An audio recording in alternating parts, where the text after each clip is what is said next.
सभी भक्तों को जय श्री राम। पितृपक्ष आ गया है, जिनमें हम अपने पितरों का तर्पण करते हैं।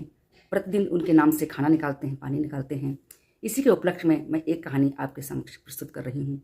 किसी गांव में दो भाई रहते थे, जोगी और भोगी। जोगी अमीर था और परंतु जो भोगी बहुत गरीब था। जब पितृपक्ष आया तो जोगी की पत्नी ने कहा कि हमें श्राद्ध करना है। जोगी ने कहा ठीक है। कल का दिन श्राद्ध का रखा गया और जोगी की पत्नी ने अपने मायके वालों को निमंत्रण दे दिया। कल श्राद्ध जब का दिन आया तो जोगी ने अपने भाई की पत्नी भोगी को बुलाया और उससे सारा काम करवाया। उसने तरह तरह के व्यंजन बनाए। फिर बोली, दीदी अब हम अपने घर जाएं, मुझे भी तो श्राद्ध करना है। वह अपने घर गई। उसने घी गुड़ का अज्ञार कराया क्योंकि उसके पास कुछ और नहीं था और दुखी मन से वह सो गई। इधर जब पितर आए तो पहले जोगी के घर पहुंचे और देखा कि जोगी के ससुराल वाले भोजन कर रहे हैं। यह देखकर पितर बहुत नाराज हुए और बिना भोजन किए ही वहाँ से चले गए। फिर वो भोगी के यहाँ गए।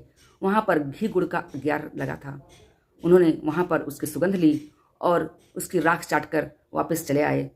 यहाँ सारे पितर इकट्ठा हुए और सब अपने अपने बच्चों की बात करने लगे कि मैंने ये खाया, मेरे बच्चों ने बहुत अच्छा श्राद्ध किया, मेरे बच्चों ने बहुत अच्छा अच्छा भोजन बनाया।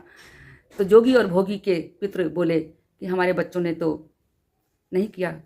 वो सोचने लगे कि भोगी के पास अगर कुछ होता तो वो जरूर अच्छे से करता। यह सोच करके जोगी भोगी के पितर खुशी से नाचने लगे और भगवान से प्रार्थना करने लगे, भोगी को धन धान्य दो, भोगी को धन धान्य दो, भोगी को धन दान दो। इस तरह से भोगी के घर में भी धन धान हो गया।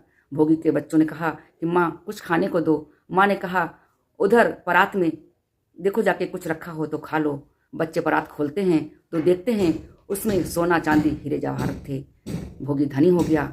अगले वर्ष फिर पितृपक्ष आया तो भोगी ने भी बहुत तरह के व्यंजन बनाए और ब्राह्मणों को बुलाकर भोजन कराया, उनको दक्षिणा दी, कपड़े लत्ते दिए। इससे उसके पितर बहुत प्रसन्न हुए। जैसे भोगी ने श्रद्धा भाव से अपने पितरों का तर्पण किया, वैसे ही आप सभी को भी अपने पितरों का तर्पण करना चाहिए और अपने पितरों का आशीर्वाद और कृपा लीजिए। इस कहानी को सुनने वाले सभी भक्तों पर पितरों का कृपा बनी रहे। बोलो पितृ देवता की जय। जय श्री राम, जय जय श्री राम।